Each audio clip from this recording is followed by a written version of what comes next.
नमस्कार, मी डॉक्टर सपना. आज आपण एका अगदी महत्त्वाच्या विषयावर बोलणार आहोत, ते म्हणजे ब्लड प्रेशर. आपण त्याला सायलेंट किलर असंही म्हणतो. आपण बीपीसाठी फक्त आणि फक्त गोळ्यांवरती अवलंबून असतो, परंतु जर आपण आपल्या लाईफस्टाईलमध्ये थोडेसे मॉडिफिकेशन्स केले, काही चेंजेस केले, तर आपला बीपी तसाही कमी होऊ शकतो. यासाठी मी तुमच्यासाठी घेऊन आलेले आहे 5 महत्त्वाचे उपाय, ज्याने आपण आपला बीपी नैसर्गिकरित्या कमी करू शकतो. सगळ्यात महत्त्वाचं म्हणजे सॉल्ट मॅनेजमेंट. सॉल्ट मॅनेजमेंटमध्ये तुम्ही ताटातलं मीठ कमी करू शकता. आपण मीठ खाल्ल्यानंतर जास्तीचे मीठ शरीरामध्ये पाण्याला धरून ठेवतं, त्याच्यामुळे वॉटर रिटेन्शन होतं, रक्तवाहिन्यांवरचा दाब वाढतो आणि परिणामी तुमचं बीपी इन्क्रीज होतं. तुम्ही जर ताटात वरतून एक्स्ट्रा मीठ घेत नसाल तर तुम्ही मीठ कमी खाता असा अर्थ नसतो. तुम्ही जे पर्यायी वेगळ्या गोष्टी खातात, जसं लोणची, पापड, यामध्ये जे दडलेलं मीठ आहे जे तुम्हाला दिसत नाही. लोणचे, पापड, त्यानंतर तुमचे बिस्किट्स, फरसाण, यामध्ये टिकवून ठेवण्यासाठी, हे पदार्थ टिकवून ठेवण्यासाठी ॲडेड सॉल्ट वापरलं जातं आणि ते सॉल्ट तुमच्या शरीरासाठी हानिकारक असतं. WHO नुसार एका ॲडल्टसाठी हे 5 ग्रॅम मीठ पर डे काफी असतं. म्हणजे एका सुदृढ प्रौढ व्यक्तीसाठी 5 ग्रॅम मीठ म्हणजे 1 चमचा नमक काफी आहे. जर तुम्ही तुमच्या जेवणातलं मीठ कमी केलं तर तसंच तुमचं रक्तवाहिन्यांवरचं प्रेशर कमी होईल आणि तुमचा बीपी नॉर्मल राहील. हा बीपी कमी करण्याचा पहिला उपाय. त्यासोबतच तुम्ही दुसरी गोष्ट करू शकतात, ती म्हणजे हे जे सॉल्ट आहे, अतिरिक्त सॉल्ट शरीरातून बाहेर काढण्यासाठी आपल्याला गरज असते पोटॅशियमची. पोटॅशियमचा वापर जर तुम्ही रोजच्या खाण्यामधून, नैसर्गिक पदार्थांमधून केला तर ॲडेड सॉल्ट शरीरातून बाहेर पडेल.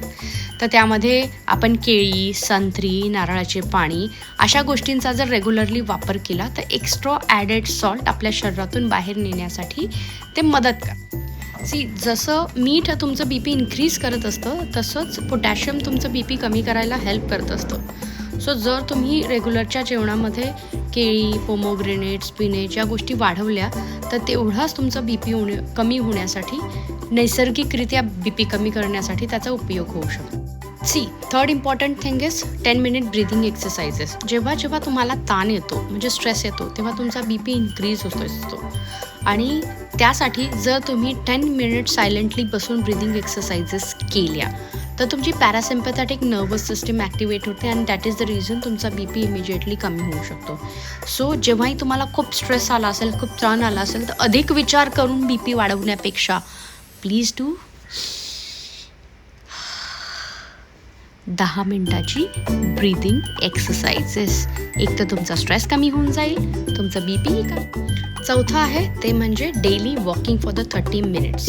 जर तुम्ही रोज 30 मिनिट वेगाने चालत असाल तर तुमची रक्तभिसरण प्रक्रिया व्यवस्थित होते आणि सेकंड थिंग म्हणजे तुमचं हृदय जे आहे ते एकदम स्ट्रॉंग होऊन जातं. डेली वेगाने जर तुम्ही 30 मिनिट्स रोज आपल्याला चालायचंच आहे हे जर तुम्ही ठरवलं तर तेही तुमच्या बीपीला कंट्रोल करण्यासाठी खूप मदत करू शकतो. रोज 30 minutes walk is necessary. 5th number is weight management. Weight management करणं खूप महत्त्वाचं आहे. जर तुम्ही तुमचं वेट 5 kg जर कमी केलं तर तुमचं बीपी जे आहे 5 to 10 mmHg कमी होऊ शकतं. वेट किती आणि कसं कमी करायचं हाईट आणि बॉडीनुसार, किंवा आपलं आयडियल वेट किती असायला पाहिजे हे तुमच्या बॉडी मास इंडेक्सवरती अवलंबून असतं. पण त्यासाठी एक सोपं कॅल्क्युलेशन तुम्हाला सांगते. जर तुम्ही तुमची हाईट जी आहे सेंटीमीटरमध्ये मोजायची आहे, त्यातून 100 मायनस करायच्यात आणि त्यातून येणारं जे रिमेनिंग पार्ट असतं ते तुमचं ॲप्रॉक्सिमेट वेट असायला हवं. म्हणजे जर 170 तुमची सेंटीमीटरमध्ये तुमची उंची असेल, त्यातून आपण 100 मायनस करू तर तुमचं आयडियल वेट झालं 70 kg वेट. असं कॅल्क्युलेट करून तुम्ही ॲप्रॉक्सिमेट जर 5 kg वजन तुमचं कमी केलं, जे पण वाढलेलं आहे, तर तुमचं बीपी कमीत कमी 5 to 10 mmHg कमी होऊ शकतं. जितकं तुमचं वजन कमी तितकं तुमचं हृदय सुरक्षित आणि चांगलं.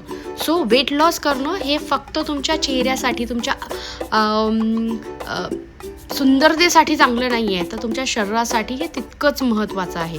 जितकं जास्त तुमचं वेट असेल तितका जास्त हृदयाला स्ट्रेस येईल तुमचं ब्लड पंप करण्यासाठी, तितकं जास्त तुमचं प्रेशर इन्क्रीज होईल, तितकाच तुमच्या हृदयावरती ताण येईल.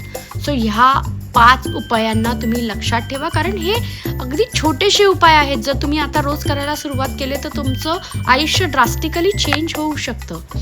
सो प्लीज, तुमच्या वजनाचा काटा जितका संतुलित तितकंच तुमचं हृदय सुरक्षित.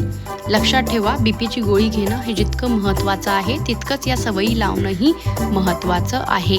नैसर्गिकरित्या जर तुम्हाला तुमचा बीपी कमी करायचा असेल, नॉर्मल ठेवायचं असेल, तर या सवयी लावणं खूप महत्त्वाचं आहे. म्हणून तुमच्या एका मित्राला ज्याला बीपीचा त्रास आहे त्याला हा व्हिडिओ फॉरवर्ड करा आणि ही माहिती त्यांच्यापर्यंत पोहोचवा.